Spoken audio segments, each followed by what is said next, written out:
দুনিয়াটা টাকার গোলামের মুখোমুখি হলো আসমত সাহেব। কি ঘটবে তো জানতে ভিডিওটি না টেনে দেখতে থাকুন শেষ পর্যন্ত। দুনিয়াটা টাকার গোলাম নাটকটি যতই দিন যাচ্ছে ততই দর্শকদের প্রিয় হয়ে উঠছে। এর পর এক ধামাকাদার পর্ব উপহার দিয়েছে এই নাটক। প্রথম পর্বটি ধামাকা কিছু হয়েছে।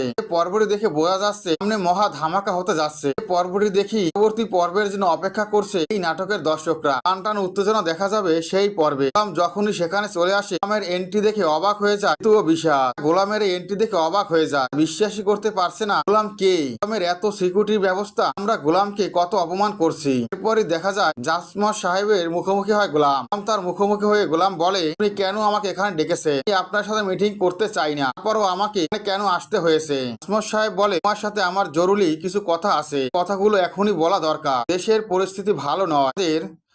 তুমি যদি এভাবে লুকিয়ে লুকিয়ে কাজ করো তাহলে কেমন করে আমাদের এই প্রজেক্ট কমপ্লিট করবো? তখনই গোলাম বলে, যেভাবে আসি সেভাবেই কাজ করতে চাই। কেউ চিনে ফেলুক আমি সেটা চাই না। গোপনে কাজ করলে দ্রুত রেজাল্ট পাওয়া যায়। গোলামের সাথে কথায় বনিবনা হয় না আসমত সাহেবের। আসমত সাহেব খুবই রেগে যায়। আসমত সাহেব রেগে গিয়ে পিস্তলটি বের করে গোলামের মাথায় ঠেকায়। সাথে সাথে গোলামও পিস্তলটি বের করে তোমাদের দিকে তাক করে। দৃশ্য থেকে সবাই ভয় পেয়ে যায়। ওখানকার যতই লোকজন আছে সবাই গোলাম ও আসমতের পক্ষে। সিকিউরিটি গার্ডগুলো তাদেরকে সিকিউরিটি দেওয়ার জন্য অপেক্ষা করছে। তারাই যদি এভাবে দুর্ঘটনা ঘটায় তাহলে তারা কি করবে? এই দৃশ্য দেখে অবাক হয়ে যায় গোলামের শ্বশুর বাড়ির লোকজন। অবাক হয়ে যায়, তারা বলে, গোলাম কে? তো ক্ষমতা ওর, আমরা ওর সাথে কতই খারাপ ব্যবহার করেছি। পর থেকে ওর সাথে সাবধানে কথা বলতে হবে। তো ওর আসল পরিচয়টা জেনে গেলাম। গোলাম বলে, ধমকি দিয়ে আপনি কাজ করাতে পারবেন না। আমার নিজের থিওরিতে আমি কাজ করব।